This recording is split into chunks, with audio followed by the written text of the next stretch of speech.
Greetings, sir. Welcome to this edition of Uncovering India.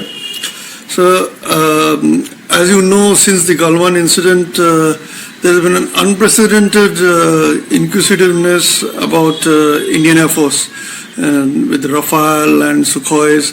So, how do you analyze this situation? Good question, Shashwat. Let me mention to you firstly that today we are doing a lot of price-service approach to everything. Because especially when it comes to our northern neighbor, the Chinese, they are not only now in Ladakh, but there is also the thing about how they can come to Indian Ocean and look at us from all angles of security. Air Force has the capability of surprise, has the capability of doing tactical routing so as to take on different targets. And not only they go deep into the enemy territory and strike at their heart where it is required. So the Air Force has deployed itself in such a way that all our airfields which are in the northern area, whether it's Ambala, Adhampur, etc., Alwara, they've all been equipped with modern aircraft.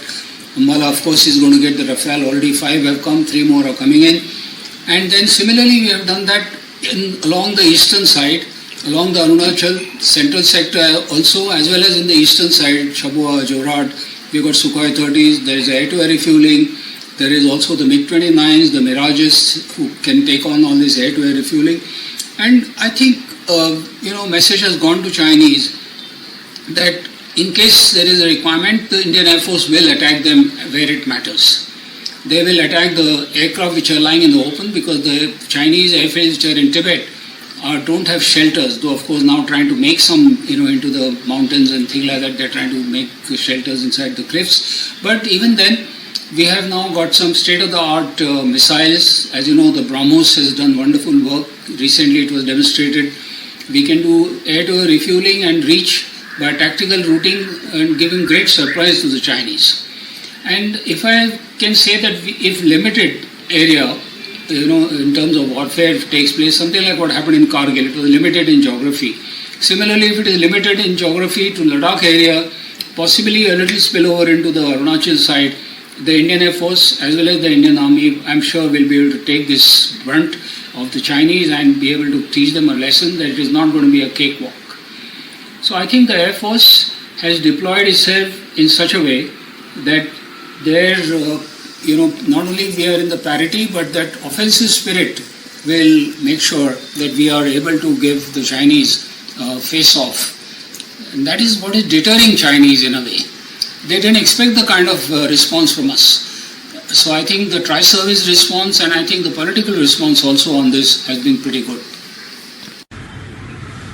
So, as we know that Indian Air Force squadron strength is still depleted from the required numbers, in case of a two-pronged war, which some of the military experts like your own self have been saying for a long time, if it opens up, then does the Indian Air Force have the capability to take on both the fronts when the resources get stretched out? You see, if it is a limited war in Ladakh area, then we don't have a problem, but we are not talking about an all-out war with China. But with Pakistan and with this Ladakh as a geographically constrained area, I'm sure we'll be able to take it on with even the present 30-odd squadrons. And as you know, we are every day increasing the number. There are going to be shortly 3 more Rafale coming in. But other than that, when Mr. Rajnath Singh, Honorable Raksha Mantri, went to Russia, more Sukhoi 30s are coming in, more MiG-29s are coming in. Our serviceabilities have been boosted up by making sure that our spares, everything availability. So as such, I think even on the western side, we'll be able to punish Pakistan before. There is one good thing, of course, what we have to do is that Air Force is an offensive arm. And we should do preemptive, like what we did in Balakot. What happens many times is we have been if you look at it even from 47, 65, 71 also, although we won that war, we have been always reactive. They attacked on the 3rd of December of 71, they attacked 10 of our airfields and only then we went into the war on the 4th morning. As regards the Air Force, we are down to 30 squadrons, but then we expect that when the MiG-21s retire in another 2 years, we will once again get back to about 32, 33 squadrons because there is a LCA second squadron happening and then the additional Su-30 and the MiG-29s would add on, and by 21 end sometime or 22 early we should also have 2 Rafale squadrons. I am sure that there is already, as you know, there is a requirement for 156 aircraft which has been talked about. There is a LCA Mark II which is being talked about, and we are also talking about a MCA, what is called the medium combat aircraft. So these things, of course, don't happen. They'll take about 7 to 10 years before they happen, and then of course production lines go into it. But yes, meanwhile we will be inducting some maybe foreign platforms as strategic partners. That will help us to make sure that at least our edge is kept, and that India is not going into offensive all the time, but we have to make sure that we have offensive defense capability. What at one time Prime Minister had mentioned it at the Red Fort, and I think that offensive defense possibility is very much going to be with us when the years ahead. I have a feeling that regardless of the government in power, they'll not be able to put the modernization plan down. They'll have to create that kind of money at the cost of some other schemes which are there.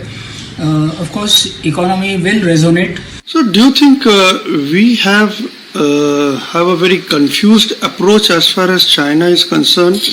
Till 2 years back, we used to have joint military exercises with the Chinese, hand-to-hand exercises, and having peace talks with them, despite the fact that they have never been friendly with us, and their perception of the LSE has always been standard. And yet we have been opening up our centers for them, and they have entered our bases and done joint exercises with us. Is that something that we have given a leeway to them by exposing them to our bases for these joint military exercises? No, you have a very valid point. There is no doubt. But let me mention to you that almost every country likes to have good relations with the neighbors.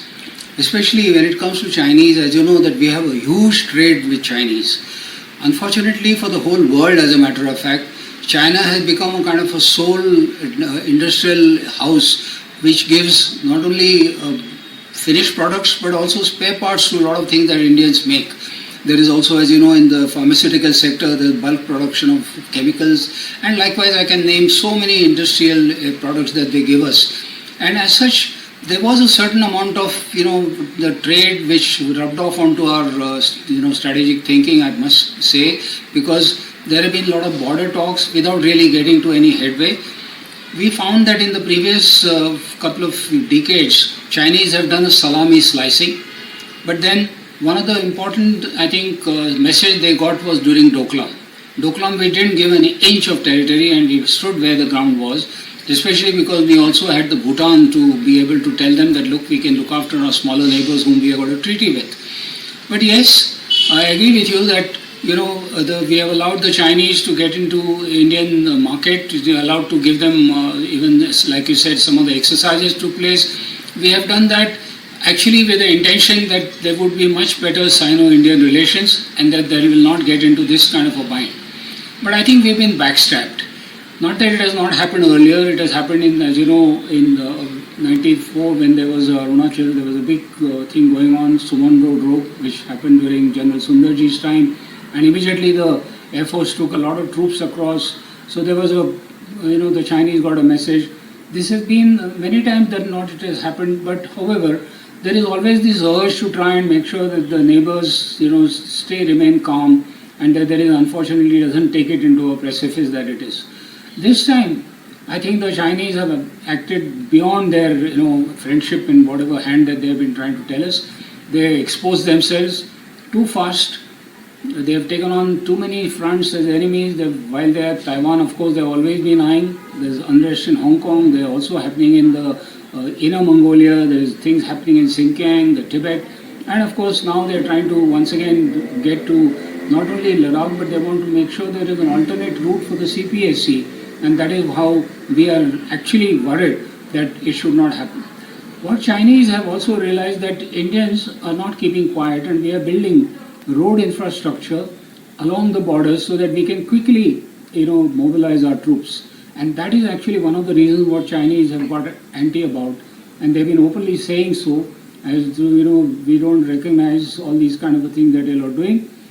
I think Article 370 was another issue which brought into fore this particular thing. And when we made, Srinagar, the Jammu and Kashmir was split and then Ladakh became a union territory, they have taken that as if we might want to go and take on the Aksai Chin, which is of course our land. If you really look at it from the 1947 map and all the earlier treaties that there are, Chinese of course don't believe when it comes to some of the treaties which are not to their advantage, and that is why this belligerence. So while I agree with you that we've been at times soft with them, but I think now a lesson has been learned that we just cannot trust the Chinese anymore. So now that we have a Chief of Defence Staff finally, what kind of joint security doctrine do you think we should have with the tri-services in mind?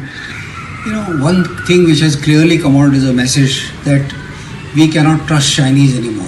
We know about Pakistan's role in the proxy war that is going on. They've been doing cross-border terrorism as their foreign policy, for which we are now getting better and better equipped. I think the ratio of our militant, how we are trying to kill them as compared to our security forces is on the rise every time. The more and more militants are getting killed. So I think Pakistan won't be able to achieve that kind of a thing with the whole world pressure on the FATF, though it's a grey list, but it could well be onto the black. And I think none of their friends, other than maybe Turkey and China, were helping them, not even Saudi and other Gulf states. So that is one part of the equation. As regards the Chinese, also there is at the moment the whole world, kind of being against them. So I think we will take guarded steps. It's not that overnight we are going to be, militarily totally at par with everybody. But yes, they will be focused now to make sure that we have modernization. This long pending demand for a mountain core, that will also happen.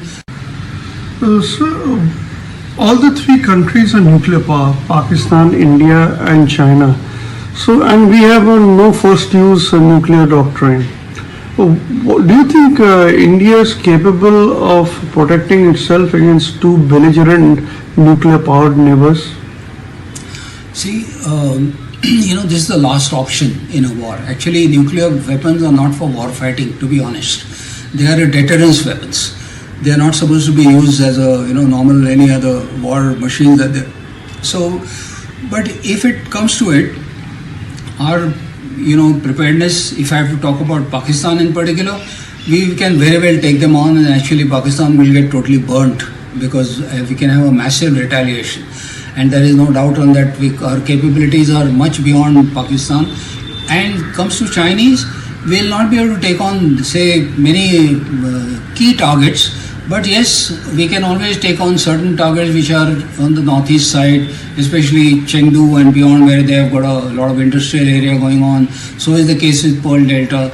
But the Chinese also have to worry about whether they want this kind of a war to take place, because then the whole world as it is anti them.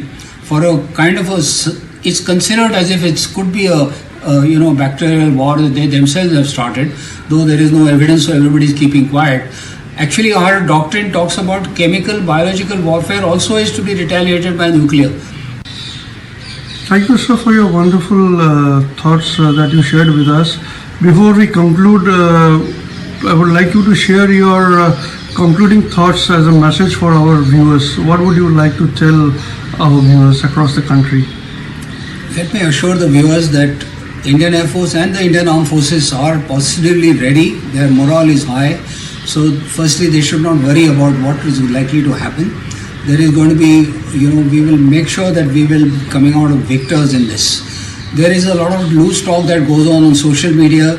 There is also a lot of debates because it's a democracy. There are lots of views, but one must be very positive in looking at some of these things. I am a very great optimist. I always say that, it is an optimist who designed an aircraft, a pessimist a parachute.